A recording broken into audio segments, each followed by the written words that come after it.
During medieval times, the lands of Germany were scattered in hundreds of pieces and looked like this: counties, duchies, kingdoms, principalities, and free imperial cities all packed together in the strangest political structure of medieval Europe.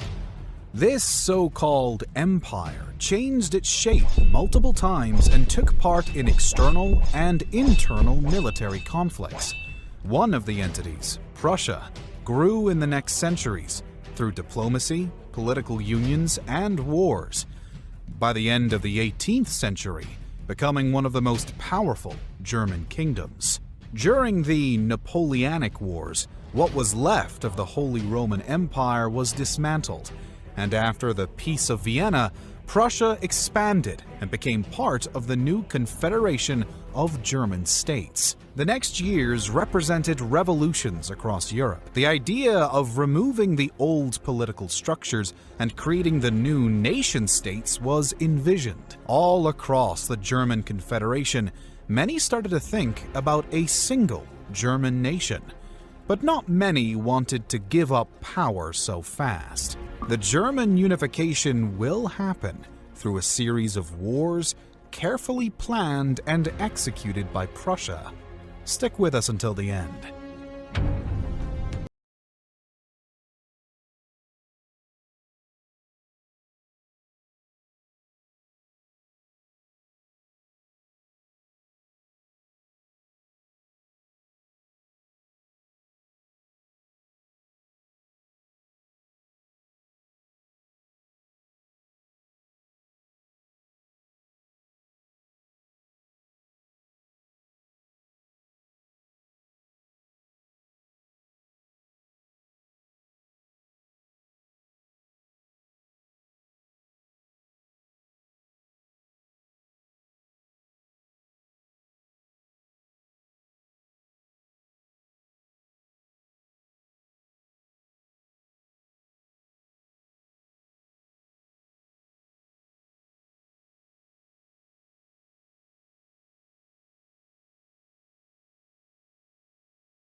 Ever undivided.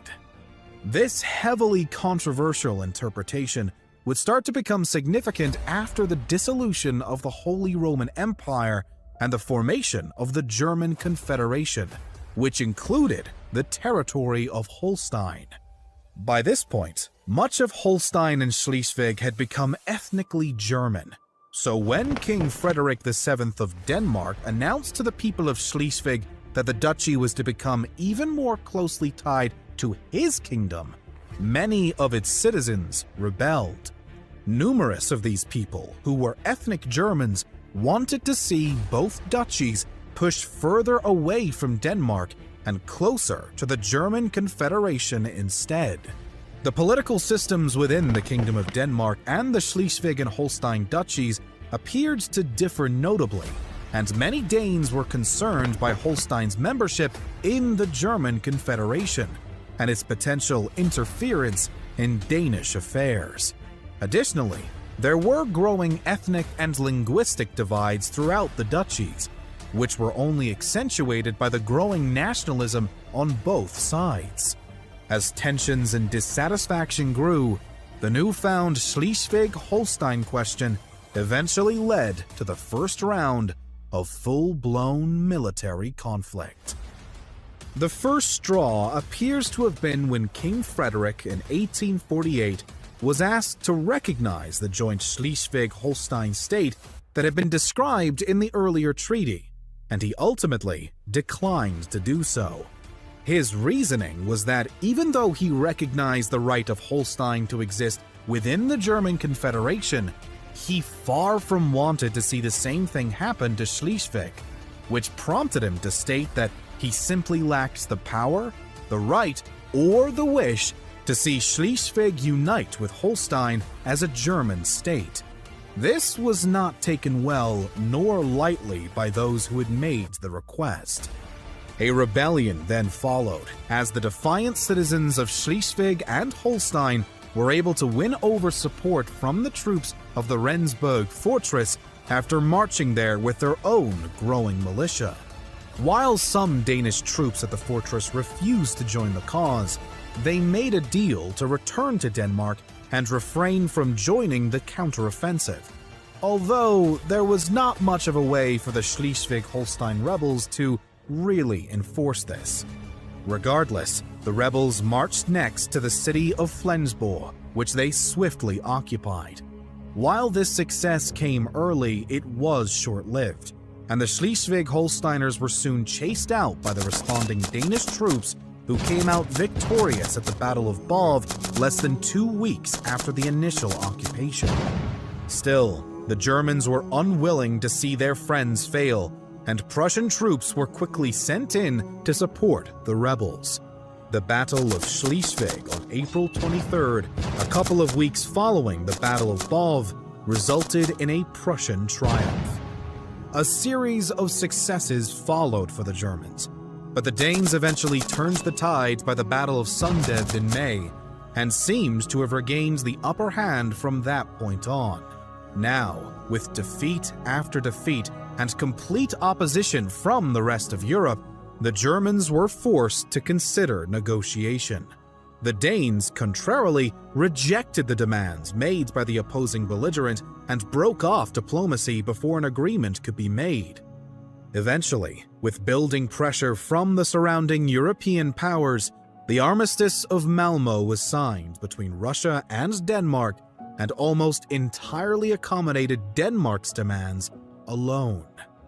This treaty was then ratified at Frankfurt and put a temporary pause on the war.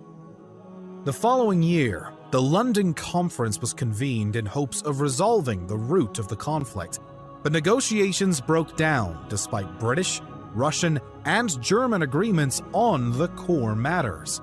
Denmark proved difficult to agree with once again, and the war was renewed a few months later in the spring of 1849. After a series of battles and many Danish victories, another truce was signed, but still no answer to the looming question. Finally, in May of 1852, the London Protocol was signed and approved by surrounding European powers and declared that the duchies would remain independent, though still in personal union with the Crown of Denmark. While this technically should have answered the ultimate question, for the Germans it didn't.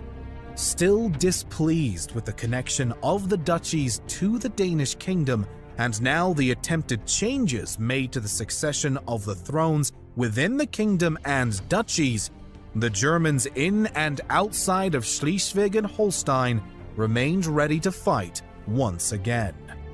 The interwar period was depressingly short-lived, thanks to the unilateral resolution of the root of the conflict. The diplomatic portion of the dispute had continued, and after the death of King Frederick VII in Denmark, his successor attempted to enact new policies in violation of the London Protocol and in direct opposition to German views on the matter. By February 1, 1864, the Second Schleswig War broke out,